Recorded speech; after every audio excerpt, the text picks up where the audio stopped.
Okay, lastly, let's talk about Boatwork Sinclair. I think that he actually gets a huge change from his uptie, and he's basically not a unit until you uptie him. So why do I say that? Let's look at Sinclair. So at uptie 3, right, he gets consistency buffs on his skill 1, right? So it becomes hits into on hit. His skill 2 is probably the biggest reason why I recommend uptying him. It is plus 4 here. And uptie 4, it becomes plus 6. And if you don't know how this guy works, he wants to get 10 plus tremor count on himself as fast as possible. And steady is his only way. The rotation for him is steady, steady into any of the other moves here. Because if you do not do steady, steady into any of these, then you are not getting the full value. Like this coin power plus 1, for example. I admit that this skill is actually pretty bad because it's a plus 1 coin here with 4 coins. But at least with plus 1 coin power, it's not terrible. It's 2, 4, 6, 8, 10. That's pretty average. And it actually does quite a bit of damage if you can one-sided. In terms of clashing, you don't really rely on this move to win a clash. Unless the enemy is really weak, then you're going to win anyway. But yeah, this skill actually does quite a bit of damage if you have the double steady active beforehand and then you use your skill 1 and you do quite a bit of damage. Yep. In addition, when you hit 10 tremor count, you also get plus 1 tremor count and plus 1 tremor. So you get more stuff from this here. Yep. So ultimately, this uptie here, this part here, is actually the reason why I recommend everyone to uptie this Sinclair if you want to use him. If you don't want to use him, leave him there. Don't even build him.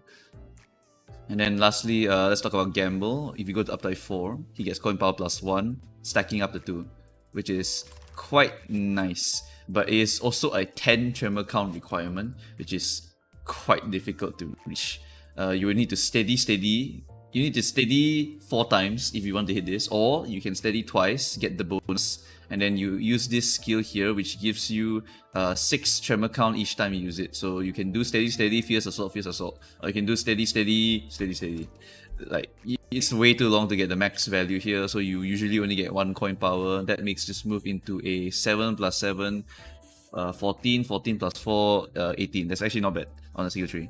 And you also get this effect to transfer the amount of tremor count as long as you have 10 plus tremor count. So actually this character is really good at uptie 4 to stack a shit ton of tremor, and it's actually pretty good in terms of damaging because Fierce Assault has 4 coins and you can get coin power plus 1 after you steady twice. The problem is that it's still quite a while to hit that number. Yeah, it takes 2 turns, and then on your 3rd turn you will be able to finally do all this tremor stuff. Yeah, so bit slow, but at the same time he applies 10 plus tremor count. That is a lot of count. So you can just keep stacking your tremor, you can go crazy with the tremor. Tremor still suffers from the problem that after you burst the tremor and hit the stagger, there is no line in the game that currently makes it so that you deal more damage to the target. For example, after I burst tremor and the target has no stagger threshold, I do this amount of blunt damage, for example. I think that line is lacking in the game currently. So that is it, I think, for this tier list. Quite significant in terms of the changes.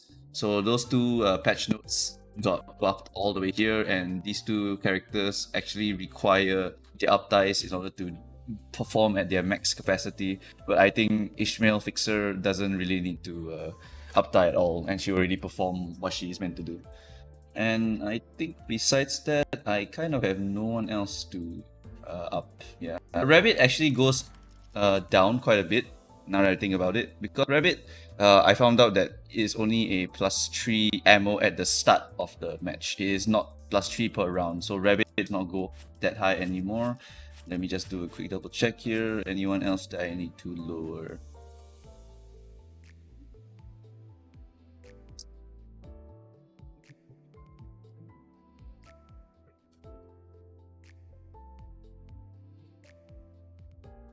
Okay, I think one more is Massault definitely goes up here. Massault gets a huge glow up, so you should go up here.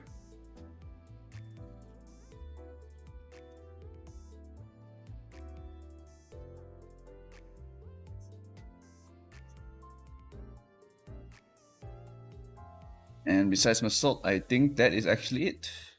So yeah, Massault, the reason I bumped him up even more is that he actually got one of the biggest glow ups as well.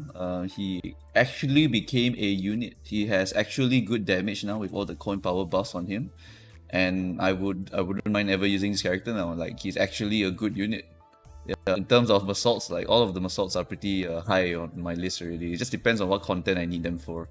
This assault is good for defensive against slashing, has good clash power, good damage. This assault is great against blunt, is fast, has aggro, does a shit ton of bleed. This assault does a bunch of nails, is resistant to, I think, piercing or slashing. It's either one of those. I think it's slashing, but he also applies a lot of nails, so it goes very well with the Ankop gang. Yep. So I think that is going to be it for this list. Not a lot of changes really.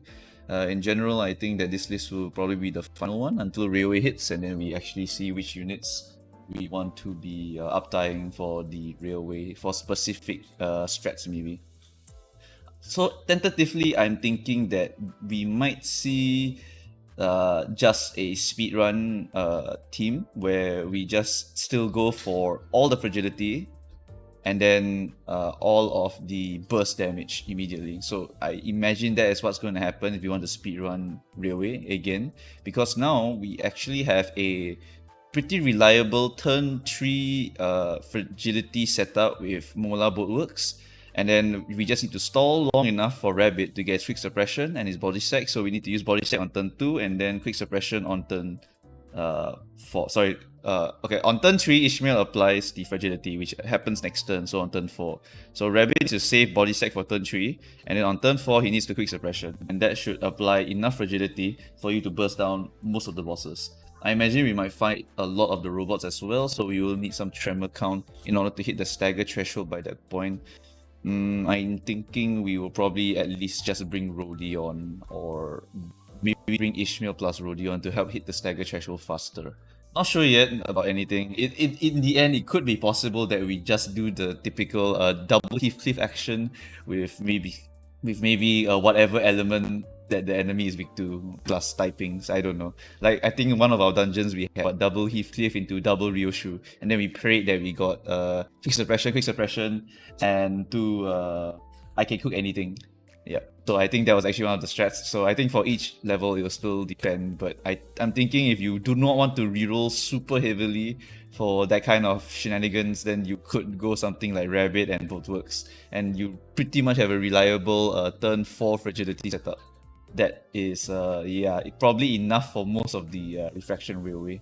But I also don't know what to expect from Refraction. I imagine we're gonna fight Farm Watch again, we'll fight Spice Bush again.